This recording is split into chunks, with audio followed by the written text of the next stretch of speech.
Welcome back to the Professor Insight podcast, your home for unpacking the frontiers of artificial intelligence, neuroscience, and emerging technology, and turning that into something practical for your work, your research, and your thinking. I'm Professor Billy, your host on this podcast. At the start of this episode, we would like to acknowledge that this podcast is fully powered by AI tools, from content creation and script writing to voice generation. In fact, this voice you are hearing is a voice clone of myself.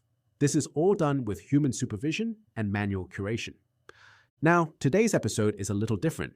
We're stepping into the world of scholarly research instead of commercial market or consumer research. You may ask why, but did you know that the academic publishing and research industry is a multi-billion-dollar global enterprise that plays a critical role in shaping scientific progress, education, and policy? Valued at over $30 billion annually, it encompasses everything from university-led research and scholarly journals to conference proceedings and commercial publishing giants.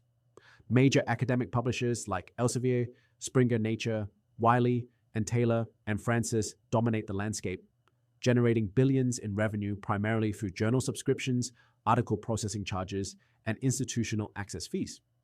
With more than 2.5 million peer-reviewed articles published each year across thousands of journals, the industry is both vast and highly influential, setting the agenda for what gets researched, recognized, and rewarded in disciplines from medicine to marketing.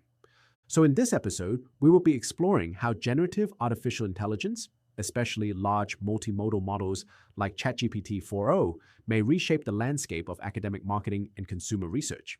This episode is based on a brand new academic paper published in April 2025 in the Journal of the Academy of Marketing Science. It's titled, "A Whole New World, A New Fantastic Point of View, Charting Unexplored Territories in Consumer Research with Generative Artificial Intelligence," written by Kiwoong Yoo, Michael Haenlein, and Kelly Hewett. And yes, that title seems to be a nod to Aladdin, but this paper is serious business. The authors set out to ask a bold question. What happens when you put a state-of-the-art generative AI into the hands of marketing scholars and ask it to help with the entire consumer research process, from idea generation and theory building to experimental design, data analysis, and even writing the final paper? To find out, they took 35 published consumer research articles from 5 leading marketing journals, and they replicated each stage of the research using ChatGPT 4.0. Not just a few prompts here and there. They reran the actual research process, using chain-of-thought prompting and testing how well the AI could generate ideas, build theories, simulate experimental data, analyze results, and report findings. The result? A fascinating exploration of what generative AI can and cannot do when it comes to academic research. We'll walk through where the AI excels, like helping develop theoretical frameworks and designing experiments, and where it still struggles, such as mimicking human behavior in data collection or performing complex statistical analyses. This episode is especially compelling for curious minds because it opened a rare window into how generative AI is beginning to reshape academic knowledge production itself, not just business or creativity, but the scientific process at its core. It challenges assumption about what it means to do research in the age of AI. If you're intellectually curious, this conversation invites you to explore how large multimodal models like ChatGPT 4 can ideate theories, replicate experimental designs, and even simulate data, functions once thought to be uniquely human, especially in academic settings. Whether you're a researcher, student, or simply fascinated by how ideas are generated, tested, and shared, this episode raises essential questions about the future of scholarship, the role of human judgment, and the ethics of AI as a research collaborator. It's an invitation to rethink what knowledge creation looks like in the era of intelligent machines. Let's dive in with our AI duo. We've all seen how the internet and digital tools have, totally changed how businesses get a handle on their customers. Absolutely. But hold on tight because things look like they're about to get even more interesting.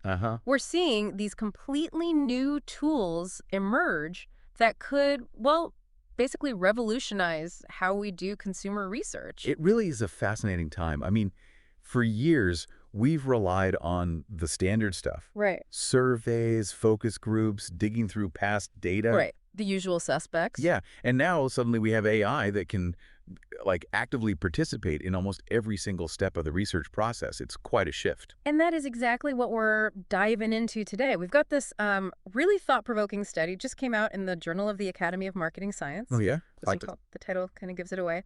A Whole New World, a new fantastic point of view, charting unexplored territories in consumer research with generative artificial intelligence. Okay, catchy title. It is, and it's all about how these, cutting-edge AI models, specifically these large multimodal models or LMMs, like ChatGPT 4o, the latest version, that kind of thing. Right, the ones everyone's talking about. Exactly, how they're being used or could be used in consumer research. Okay, so for everyone listening, our goal here in this deep dive is really to look past the hype, and understand what these AI tools can actually do right now. The capabilities, yeah, but also the limitations, especially when you're trying to understand consumer behavior yourself. Right. We want to give you a clear picture of how LMMs are being tested across the whole research journey. Precisely. We're going to explore how AI could potentially make research, faster, maybe more effective, from getting those first ideas. The initial spark. Yeah, all the way through to building theories, gathering data, even like analyzing it. And a big but. It always is with new tech, isn't it? It comes with challenges, and we'll definitely get into those too. Okay, so let's kick things off with idea generation. How can these LMMs help researchers pinpoint those sort of emerging trends or topics, the stuff worth looking into? Well, what's pretty interesting here is how these LMMs can just churn through enormous amounts of text data. Research papers, news, online chatter. Just vast amounts of info. Exactly. And they can spot connections, maybe patterns, that a human researcher might just miss because, well, who can read all that? Right, information overload. The study actually gives some specific examples using ChatGPT 4o.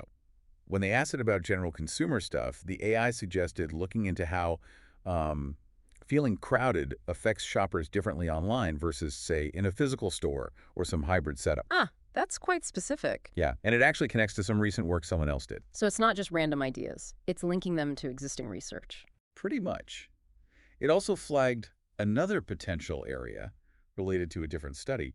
The AI proposed investigating how different kinds of scarcity cues, like limited time only versus only 3 left. Yeah, those triggers. How those might affect interest in products that incorporate different art forms, maybe music or writing, compared to just visual art. Okay, that's quite nuanced. It's like having a research assistant that's just constantly scanning everything. Sort of, yeah. And the study also mentions that LMMs can mimic associative and divergent thinking. Okay, what does that mean practically for generating research ideas? Well, think of associative thinking like brainstorming, right? Making those unexpected links. Okay. And divergent thinking is more about exploring like a whole bunch of different possibilities or hypotheses. Right, thinking broadly. So the study suggests that by kind of mimicking these human ways of thinking, LMMs could help researchers maybe break free from their own mental ruts or biases.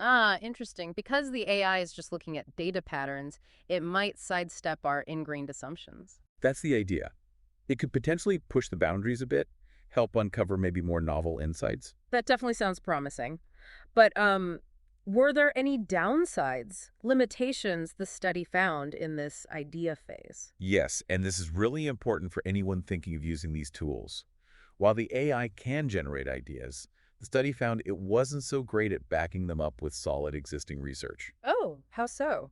The literature reviews ChatGPT 4o produced were, well, pretty thin. They only cited about 4 articles, on average, for each research area it suggested. Only 4. Wow. That's not much for a proper academic grounding, is it? Not really. So for you listening, it's definitely not a shortcut to really understanding the existing landscape. So why so few citations? Any idea? Well, one likely reason is that these LMMs mostly pull from publicly available stuff. They probably don't have full access to all those subscription databases where a lot of the deep research lives. The paywalls. Makes sense. And secondly, the study noticed the AI often suggested very similar gaps across totally different topics. Like Things like, oh, we need more cross-cultural studies, or we should look at emerging technologies more. Okay, those are generally true, But they're not very specific, right? They lack that tailoring to the actual research area, which makes them less helpful for sparking a focused question. So broad strokes, not the fine details. Gotcha. And one last crucial point here. ChatGPT 4o often gave really weak or sometimes no justification at all for the research questions it came up with. So it lists questions, but doesn't say why they matter. Exactly. It didn't really explain their importance or what they might contribute. Okay. So the AI can point you in a direction, maybe, but the critical thinking, the why bother, that's still very much on the human researcher. Absolutely. Right. Okay. Let's shift gears then. Theory development. How can LMMs help here? You know, when we're trying to build those frameworks, suggest new hypotheses. This is where it gets quite interesting, actually. The LMM seems pretty good at drawing connections between concepts from just a massive range of sources. And it can suggest theoretical angles that maybe a researcher who's really deep in one specific niche might not think of immediately. Like bringing an outside perspective. Exactly. Yeah. The study shows how ChatGPT-4 proposed relevant theories for different topics, like for research on stockouts. You know, why people react the way they do when something's unavailable. Yeah, always frustrating. Right. The AI suggested things like the theory of planned behavior, expectation disconfirmation theory, attribution theory, all really relevant psychological frameworks for understanding that situation. Okay, so it's not just identifying topics, but suggesting established ways to understand the why behind them. Precisely. And for another study looking at how brands handle bad news, Oh, yeah, tricky one. the LMM suggested things like cognitive dissonance, attachment theory, and attribution theory again. It seems capable of tapping into these fundamental psychological ideas that could explain lots of different consumer behaviors. And the study mentioned this goes beyond just marketing, right? It pulls from other fields. Absolutely. And that's a real strength, potentially. Yeah. The AI showed it could synthesize theories from psychology, management, behavioral economics, even organizational behavior. Wow. This kind of cross-disciplinary view could be super valuable for building richer, more complete models in consumer research. It might lead to more innovative work. Yeah, it sounds like a powerful way to spark new thinking by connecting ideas that seem unrelated on the surface. Any limitations here in theory development we should know about? Well, the main one, and this might sound familiar. Let me guess. Access to information. You got it. Yeah. It leans heavily on publicly available stuff. So when suggesting theories, ChatGPT-4o tended towards the well-known, easily accessible literature. It struggled to reference very recent or highly specialized academic work that's likely behind those paywalls again. Okay. So again, a good starting point suggests relevant areas, but you still need to do that deep dive into the latest, most specialized research yourself to build a really solid theoretical base. Exactly right. Now, what about pre-testing and pilot testing? Those steps where you try to refine surveys or experiments before the main event? How can LMMs help make that easier? Yeah, this is an area where the LMM shows some real potential for efficiency. It can help design better survey questions maybe, and even give you a feel for how consumers might respond. Simulate responses, really? Sort of. The study looked at both qualitative, open-ended answers and quantitative ones. For the qualitative questions like asking about heritage goods, What are those exactly? things passed down, heirlooms, stuff with history, the AI generated responses that were actually pretty similar in theme to what real people said. You know, mentioning family, photos, objects with sentimental value. That's pretty impressive. It captured the general vibe. It did. But the study also noted these AI answers sometimes lack the richness, the personal detail and emotional feel you get from real human responses. They were a bit more generic. Okay, so it gets the gist, but maybe misses those really insightful, specific comments people sometimes make. That seems fair. What about quantitative questions? You know, rating scales, multiple choice. How did it do simulating those? There, the study found ChatGPT-4 was, well, reasonably accurate.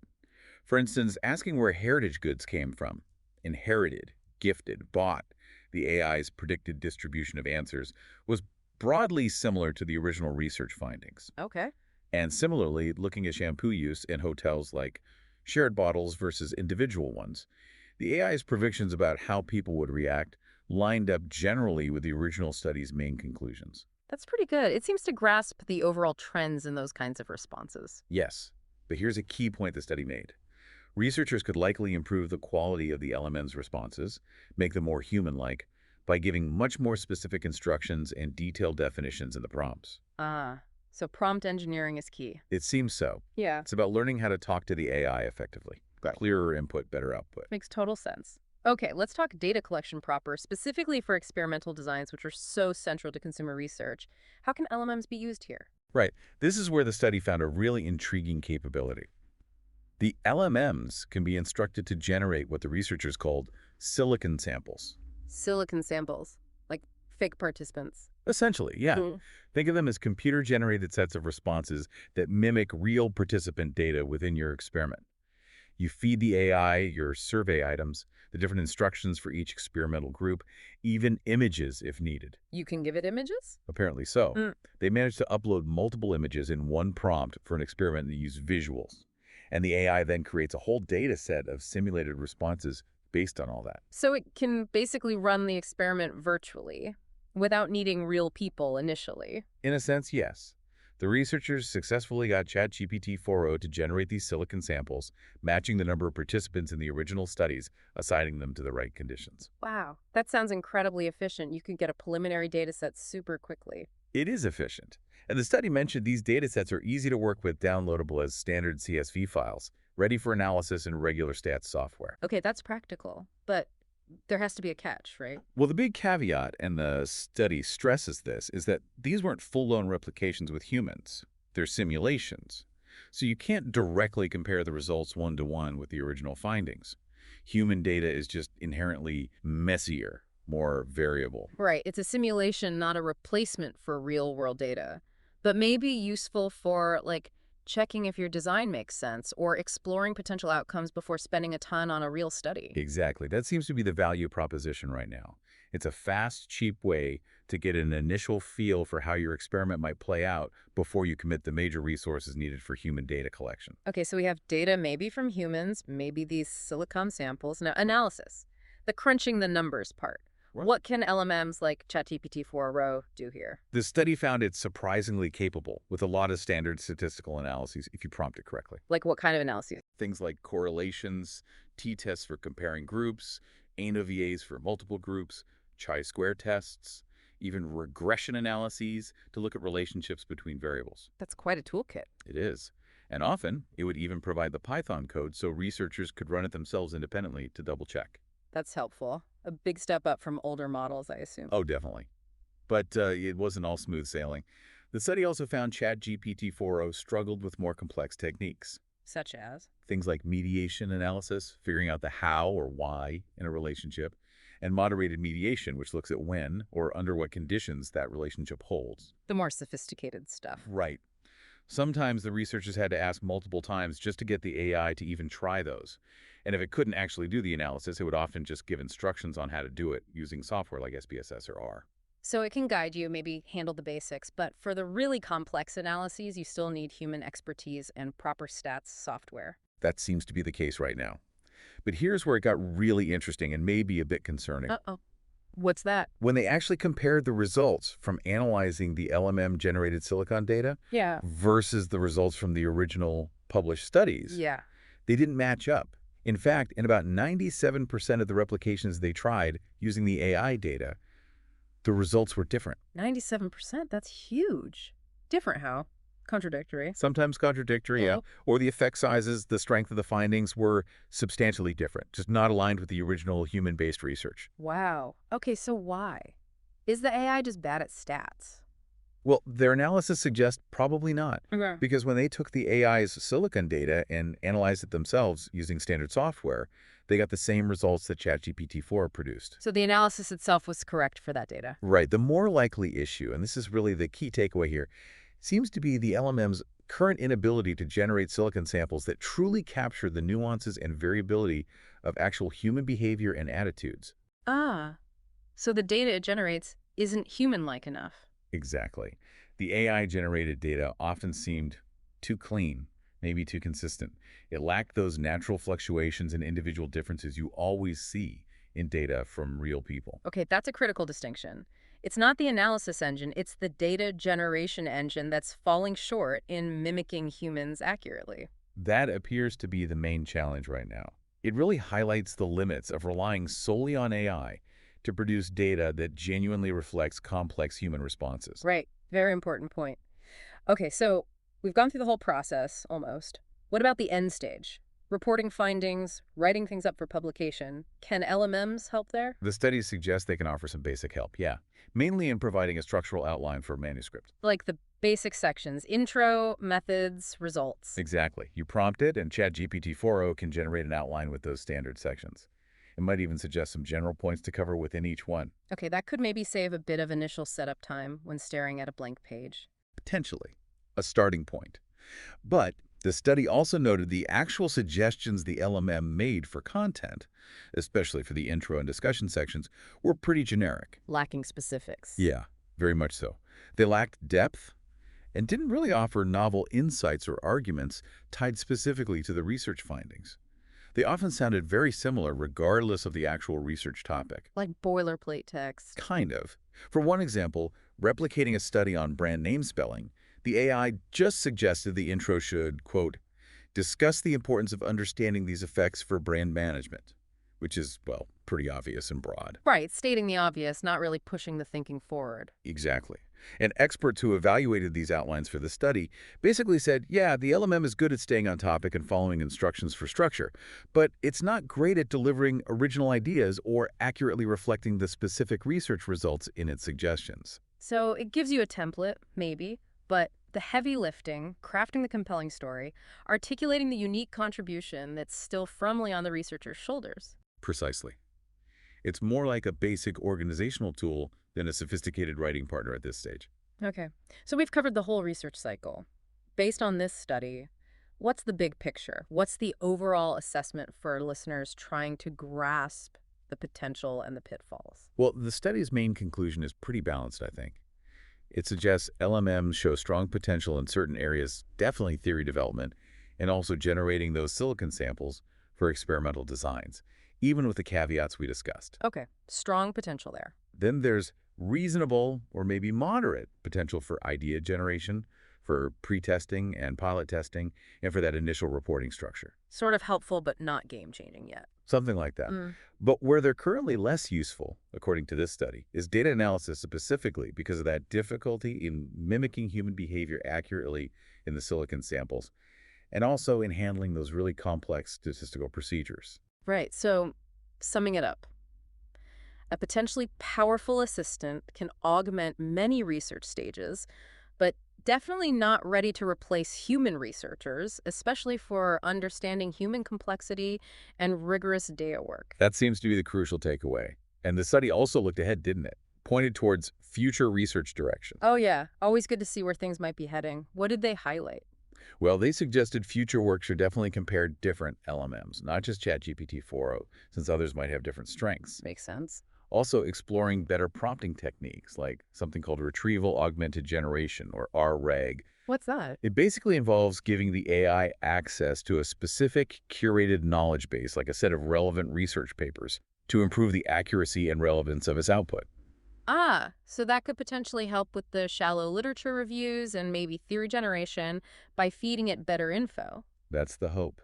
And another huge area is developing ways to generate silicon samples that are much better at reflecting real human behavior. How would they do that?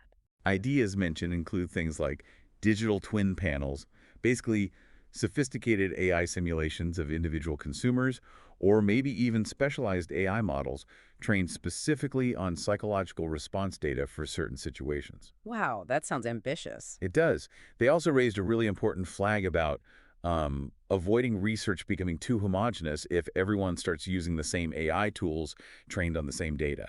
We don't want AI leading everyone down the same path. Yeah, that's a really valid concern, maintaining diversity of thought. And finally, the ongoing challenges dealing with AI hallucinations when it just makes stuff up, and addressing the biases that might be baked into the AI's training data, which could subtly skew research outcomes. All really critical points as this tech develops further. Absolutely. It's an exciting space, but one that needs, careful thought and ethical consideration. So to wrap it all up for our listeners trying to understand AI's role in consumer research, generative AI, these LMMs, they offer some genuinely exciting possibilities. There really could be valuable tools in many parts of the research process, like a supercharged assistant. Right, and it's but it's absolutely crucial to be aware of the limitations right now, especially the struggle to truly replicate human nuance and complexity in behavior and the current limits on reliable, complex data analysis.